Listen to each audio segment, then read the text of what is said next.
Today I'm talking muscle building cardio, or namely, sprinting. And I'm going to give you the 3 top distances that you could run at the track for optimal fat loss and lean muscle gains. Yo, what's up guys? Frank Daniels here. We are talking about sprinting and exactly how you should approach running at the track.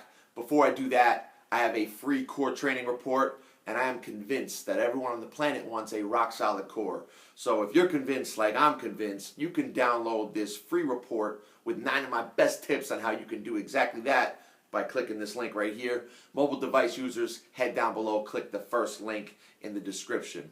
Now, if you've been following me, you know I'm a huge fan of sprinting. Why? Because this is muscle building cardio, and we do know that muscle equals metabolism. So if you hate body fat and you like having a nice body, sprinting is a great idea for that.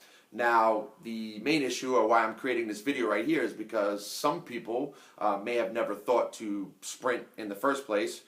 You may not be a track star, and you may not have any idea like what distances to run or what to do. So if you've never been a track star in the past, which most people aren't, but most people want great bodies, we're going to have to know exactly what to do when you get to the track. All right, so let's talk about the track. Here's my trusty track that I've drawn up right here. Now, if you've ever watched the Olympics, you'll notice that the short distance sprinters are just elite level body fat and elite level physique. Now, once again, their bodies are like that for a specific reason. It's because of what we call SAID principle. I did a video on that. You can check that. I'll put that in the link below. But their bodies got to adapt to the specific need or requirement of running fast at short distances. So the distances I'm going to tell you about right now, once again, are what the elite level Olympic sprinters are doing. It's not to say you're going to become an elite level Olympic sprinter. It's just to say if you train like that more often, you may have phenomenal muscle tone and elite level body fat yourself.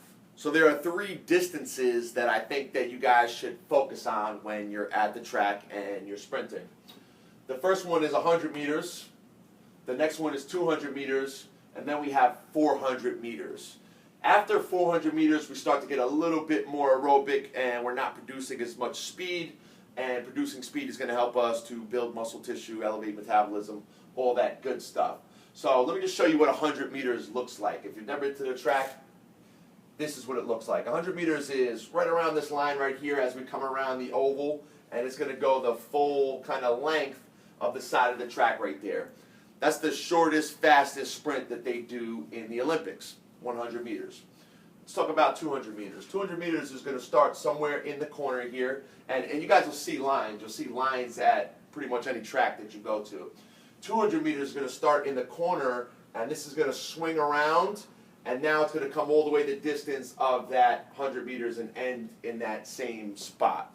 So once again, it's double 100 meters, but it just starts on the other side of that oval, comes around the track, and now it finishes with that 100-meter sprint. Now the 400-meter sprint or run is going to be a full distance around the track. So once again, you'll see lines here. Now the 400 meters is going to come all the way around the track and kind of spin all the way back around. Once again, once we start getting longer than a 400-meter run, it's really hard to kind of produce force, speed, and use your muscle at a max capacity because it gets a little too aerobic. So the amount of sprints that I recommend for you guys is going to be somewhere between 4 and 12. So 4 on the low side, 12 on the high side. So for example, you might be a beginner and coming out on the track and doing full out, full go sprints. Somewhere 4 to 6 is going to put you out for the evening. Night, night. Okay. However, if you are more advanced and you've been training for a little while, you might get somewhere between 8 and 12. But just keep in mind, once again, these are full intensity activities. So whether you're running 100 meters, 200 meters, or 400 meters, you're looking to really bust it out at your highest of intensity. And somewhere between this number is going to be plenty of work or plenty of activity for you to be finished for the day. And in terms of rest in between repetitions, it's usually just a walk back. So if I run 100 meters, I'm going to walk back. When I feel like I'm ready to go, I'm going to start again. 200 meters, I can circle back around the track and be able to go again. 400 meters, I'm back to the starting line. Once again, I rest as long as I need to be able to keep my intensity as high as possible. When you feel yourself tapering off in terms of speed, in terms of technique, that's when you know you're done for the day. Do keep in mind that the shorter distances might be actually tougher to recover from than the longer distances. So for example, 100 meters, you're going to generate a lot more force and probably get a lot more tired running full go or at your highest intensity doing 100 meters than you're going to run at the 400 meters. So it is a higher percentage of your energy at a shorter distance. You're going to have to conserve a little bit of energy going longer, although you really want to bust that out. But you'll probably recover quicker doing a full circle, so for example a 400 meter, than you will a 100 meter, just because the intensity requirements are different. So keep that in mind. Also keep in mind that I am under the impression that you are fully capable and fully healthy enough to be able to sprint.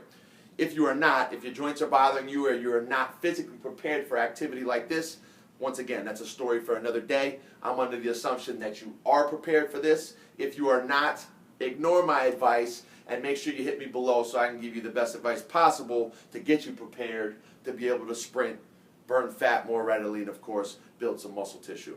I hope you guys enjoyed this video. If you want more information on how to develop a rock-solid core, your midsection right here, I have a free report where I give my 9 best tips on how to do exactly that. You can download that instantly by clicking this link right here. Mobile device users, head down below, click the first link in the description. Of course, I always like to hear what you guys have to say, so comment below, like, and of course subscribe to this channel so you can get these videos just like this one sent directly to you. Got to get on your horse, baby. One of these oval things. It's an oval, a too long, a too long. That's an actual thing. It's a singular event. You know, if you never sprinted, feel like you're dying, potentially not survive the afternoon. Nah, you'll be all right. And today's